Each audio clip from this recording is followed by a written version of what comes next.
और पाकिस्तान पर भारत ने बड़ी कार्रवाई की है। पाकिस्तान के साथ सभी पोस्टल कनेक्शन पर बैन लगा दिया गया है। पार्सल लेटर आने जाने पर सरकार ने पूरी तरह से रोक लगा दी गई है। आज के दिन पाकिस्तान को लेकर भारत ने कई बड़े फैसले लिए हैं। सबसे बड़ा फैसला इंपोर्ट एक्सपोर्ट को लेकर था। कोई ट्रेडिंग पाकिस्तान के साथ भारत की नहीं होगी। जल यानी सिंधु का जल पाकिस्तान को नहीं मिलेगा। यह फैसला 22 तारीख के हमले के बाद ही कर लिया गया था। और अब तीसरा फैसला बड़ा, जब डाक सेवा पर भी प्रतिबंध लगा दिया गया है। ये 3 तस्वीर आपको दिखा रहे हैं, जिससे समझिए कि आयात निर्यात बंद होने के बाद पाकिस्तान की स्थिति क्या हो जाएगी। पाकिस्तान वैसे ही चीन के कहने पर, और ये बार बार कहा जाता है कि पाकिस्तान चीन का समर्थन मिला हुआ है, इसीलिए पाकिस्तान गलत कदम उठाता है। पाकिस्तान आतंकवाद को पालता है, वो चीन की शह पर है। तो ऐसे में अब ट्रेड के लिए भी पूरी तरह से पाकिस्तान चीन पर ही निर्भर हो जाएगा, क्योंकि भारत ने हर तरह से आयात निर्यात पाकिस्तान के साथ बंद कर दिया है। वहीं जहाजों की एंट्री तक बैन बंद कर दी गई है। पाकिस्तान भारत के किसी भी बंदरगाह का इस्तेमाल नहीं कर सकेगा।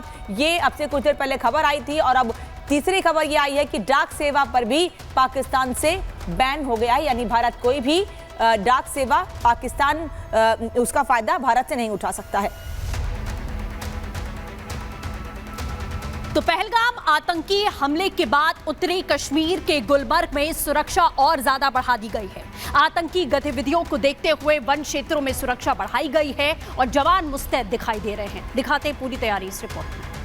पहलगाम आतंकी गतिविधि के बाद हमने देखा किस तरह से पूरे देश भर में हाई अलर्ट है। इस वक्त हम मौजूद है गुलमर्ग फॉरेस्ट में, और लगातार हम देख रहे हैं किस तरह से यहाँ पर बीएसएफ के जवान जो है चौकसी बरते हुए हैं, और लगातार पूरी इस फॉरेस्ट एरिया को जो है वो सैनिटाइज कर रहे हैं। Jammu Kashmir police, CRPF, BSF, जहाँ हम देख रहे हैं किस तरह से अलग अलग लोकेशंस पर पूरे कश्मीर घाटी की अगर हम बात करें, जो ऑपरेशन अभी चल रहे हैं, आतंकियों की तलाशी बड़े पैमाने पर चल रही है। और यहाँ पर फिरदौस आपको विजुअल दिखा रहा है किस तरह से यहाँ पर जो है फॉरेस्ट में जो है ऑपरेशन को चलाया जा रहा है। लेटेस्ट टेक्नोलॉजी वेपन्स के साथ साथ इन घने जंगलों में जो है ऑपरेशन को अब चलाया जा रहा है। अगर फिरदौस आपको यहाँ से पूरा दिखाए ये घने जंगलों का एरिया पहलगाम की अगर हम बात करें, जहाँ हमने देखा किस तरह से आतंकी गतिविधि हुई, और सूचना मिली थी कि जंगली जो रास्ता है वहाँ से वो आतंकी मौजूद है। उसके बाद पूरे जम्मू कश्मीर के जितने भी फॉरेस्ट एरियाज है वहाँ पर इसी तरह के कुछ ऑपरेशन जो है वो चलाए जा रहे हैं। और लगातार आप देख रहे हो किस तरह से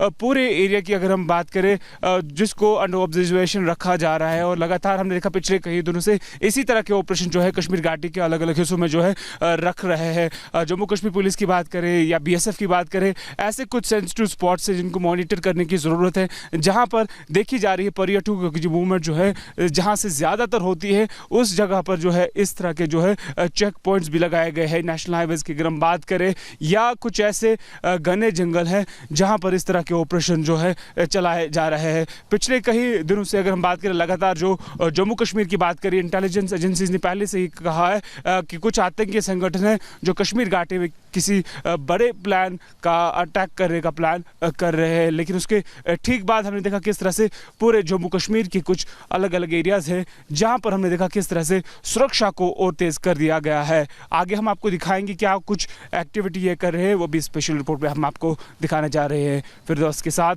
रावत महराज, गुलमर्ग, कश्मीर। लेकिन बड़ी खबर लगातार आप तक हम पहुंचा रहे हैं कि पाकिस्तान पर भारत ने एक और कार्रवाई की है। एक और बड़ी कार्रवाई की गई है।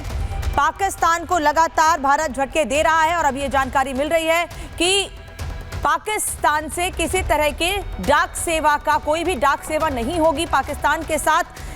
पहले ट्रेड रोका गया, और अब पाकिस्तान को लेकर पोस्टल सेवा पर भी बैन की बात सामने आ रही है। अनामिका सिंह इस वक्त साथ जुड़ी हुई हैं। अनामिका, आज दिन भर में कई बड़े फैसले लिए गए। इंपोर्ट एक्सपोर्ट बंद हो जाएगा, कोई ट्रेडिंग नहीं होगी, पाकिस्तान भारत के बंदरगाहों का इस्तेमाल नहीं कर सकता है, अब पोस्टल सेवा पर भी बैन। हाँ बिल्कुल, देखिए पहले हुक्का पानी बंद किया गया, उसके बाद धीरे धीरे एक एक करके जिस तरीके से उनके कलाकार हो, चाहे क्रिकेटर्स हो, उनके सोशल मीडिया अकाउंट यहाँ पे बैन किए गए। इसके बाद आयात निर्यात पर रोक लगाने के साथ साथ जो पार्सल की जो फैसिलिटी थी वो भी यहाँ पे बंद कर दी। यानी कि कोई भी रिश्ता रखने के मूड में फिलहाल भारत नजर नहीं आ रहा है, और यही वजह है कि एक के बाद एक बड़े फैसले किए जा रहे हैं। कारोबार बंद करने से पाकिस्तान को बड़ा झटका तो लगा ही है, साथ ही साथ जिस तरीके से अब जो बड़ा फैसला भारत सरकार की ओर से किया गया है पार्सल फैसिलिटी पर रोक लगाने की, तो वो कम से कम यहाँ पे दिखाई देता है कि फिलहाल भारत जिस मूड में है उस मूड के तहत कोई भी रिश्ता दूर दूर तक, कोई भी रिश्ता चाहे बिजनेस का हो, चाहे वो बाकी चीज़ों का हो, चाहे वो उनके क्रिकेटर्स का हो, चाहे उनके फिल्म स्टार्स का हो, कोई भी रिश्ता यहाँ पे रखना भारत को मंजूर नहीं है। और यही वजह है कि जिस तरीके से पहले दिन हमने देखा था कि जो फैसला किया गया अटारी बॉर्डर बंद करने का, वीज़ा रद्द करने का, सिंधु जल समझौता रद्द करने का, अब एक के बाद एक हम हर रोज़ बड़े फैसले देख रहे हैं। यानी कि एक बड़े एक्शन से पहले जिस तरीके से मोदी सरकार की ओर से एक जो रिश्ता है वो खत्म किया जा रहा है और बताने का प्रयास ये भी है कि कोई गुंजाइश दूर दूर तक नहीं है माफ करने की। और यही वजह है कि मोदी सरकार की ओर से हर उस रिश्ते को खत्म किया जा रहा है जो सदियों से चलता आ रहा है, युद्ध के हालात में भी चलता आ रहा है। लेकिन अब जिस तरीके से बड़ा एक्शन लेने को लेकर रणनीति बनाई जा रही, सेना को खुली छूट दे दी गई है, तो इस बड़े एक्शन से पहले हर रिश्ता, हर कारोबार, आयात निर्यात से लेकर के तमाम वो बातें, तमाम वो चीजें जो जोड़ती हैं दो देशों को, वो यहाँ पे खत्म किया जा रहा है भारत की ओर से। ठीक है नाविका, वापस लौटेंगे आपके पास। अटारी वाघा बॉर्डर से विवेक भी इस वक्त साथ में जुड़ रहे हैं। विवेक, सुबह हमने तस्वीर देखी थी कि तमाम खेतों से फसलों को काट दिया गया है और हमला होने के 2 से 3 दिन पहले ही निर्देश दे दिए गए थे कि एक टाइम लिमिट है, उसमें तमाम खेतों को खाली कर लिया जाए। आज आपने क्या देखा, किन किन जगहों पर यह कार्रवाई की है, लोगों ने खुद अपने स्तर पर, किसानों का क्या कहना है इस फैसले के बाद?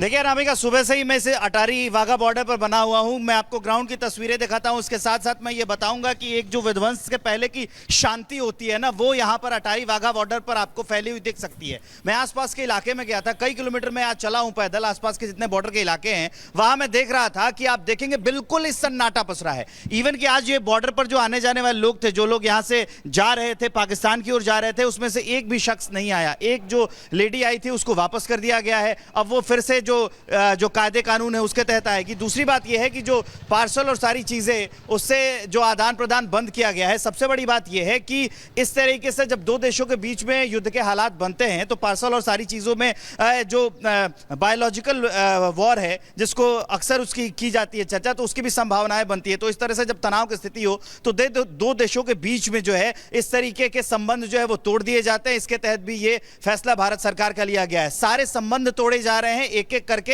एक के बाद एक लगातार जो है वो निर्णय लिया जा रहा है। अभी हम आपको अटारी वाघा बॉर्डर की तस्वीर एक बार फिर से दिखा देते हैं। ये बॉर्डर है, इवन कि यहाँ के दुकानदारों का भी कहना है अब यहाँ पे बिल्कुल लोगों का आना कम हो गया, बिल्कुल सन्नाटा पसरा है। हम जब गए थे यहाँ के जो आसपास दुकान है, मैं कहूंगा कैमरा पर्सन जो मेरे उमेश है आसपास के दुकान दिखा दे। एक वक्त हुआ करता था जब इस अटारी वाघा बॉर्डर पर इन पूरे दुकानों में भीड़ हुआ करती थी, लोग आया करते थे, बच्चे आया करते थे। यहाँ खिलौने की दुकान है, उनका कहना है कि उनका खिलौना ही नहीं बिक रहा है और यहाँ पर इस इलाके में पूरी तरीके से शांति पसरी है। एक जो जनरल स्टोर की दुकान थी जिसपे लोग कोल्ड ड्रिंक और वो सारी चीजें खरीदते हैं, मैं उससे बात करने गया तो वो उसका कहना है कि अब तक यहां पर 300 रुपए का भी कारोबार नहीं, बिल्कुल ही सन्नाटा जो है पसरा है, बिल्कुल शांति है। आसपास के गांवों में भी वैसा ही माहौल है। जो और करीब 4 से 6 दिन पहले इसी अटारी वाघा बॉर्डर पर बहुत लंबी लाइन लगी थी क्योंकि एक टाइम लिमिटेशन था, लोगों को जल्द से जल्द पाकिस्तान वापस जाना था, नहीं जाते तो भारत में उन पर एक्शन होता। लेकिन अब सन्नाटा पसरा हुआ है। वापस लौटेंगे विवेक अनामिका आपके पास, लेकिन इस बीच भारत की ओर से पाकिस्तान को लेकर जो बड़े फैसले लिए गए हैं, फिर चाहे वो आयात निर्यात को लेकर हो या पानी नहीं दिए जाने को लेकर हो, उस पर क्या कहना है लोगों का, सुन लीजिए। जिसके पूरे इंडिया में ही ज्यादातर इसका सेवन होता था और मैं समझता हूँ उसका नुकसान जो है बहुत भारी होगा। आने वाले दिनों में जो है भुखमरी का भी कागार जो है और बढ़ेगा। सर, कौन कौन सा सामान जो आता था अगर आप लोग बेचते थे? हर्बल भी आती थी, कोई मेडिसिन के लिए क्या क्या चीजें आती थी? देखो ऐसा है कि ड्राई फ्रूट में बादाम आते थे और उनके अंजीर आती थी, पिस्ता आता था, मुलट्ठी आती थी और फ्रेश में एप्पल भी आता था और हर्बल्स ज्यादा आते थे क्योंकि हमारी हर्बल की आयुर्वेद की फैक्ट्री जहाँ पे ज्यादा है और यहाँ ज्यादा सेवन होता था। हमारी ऑप्शन है, दुबई है और जगह भी ऑप्शंस है, हमें कोई इतना फर्क नहीं पड़ेगा, हमारे रेट भी कोई इतने इंक्रीज नहीं हुए। लेकिन इनको फर्क ये पड़ेगा कि जो चीज वहां पैदा होती थी अब वहां आना बंद हो जाएगी, तो वहां जो है उनकी कीमतें जो है ऑलरेडी उसकी कम हो गई हैं। जब से हमने परसों का ये शोर मचाया था उससे कम हुई है। अब आज जो है ऑर्डर निकल गया तो इससे जो है और कीमतें उनकी कम हो जाएगी। तो मेरे को लगता है उनका सामान जो है सड़ेगा और व्यापारी जो है वो बड़ा दुखी है और कोशिश की है। अब हम आगे जाके पूरे विदेश में और पूरे वर्ल्ड में जितने भी मेरे भारतीय रहते हैं, आपके माध्यम से मैं अपील करूंगा, ये देश तो आपस में लड़ेंगे, लेकिन जो अपनी धरती माँ का कर्ज अदा करना है तो हम सब ने यही अपील करनी है, ना ही किसी कंट्री में उनका माल पहुंचे और ना ही इसका सेवन हो, इसका पूरी तरह से बायकॉट हो। और भी आपको लगता है कि देश के अंदर उनके कोई समझौते हैं, उनको भी तोड़ने का प्रयास करिए। और बिल्कुल तो आर्थिक सुना आपने कि जम्मू के लोगों का भी कहना है कि अब पाकिस्तान को बड़ा नुकसान होगा। भारत ने जो बड़े फैसले लिए हैं, अब पाकिस्तान में भूखमरी के हालात और ज्यादा बढ़ेंगे। इस बड़ी खबर पर लगातार हर अपडेट आप तक पहुंचा रहे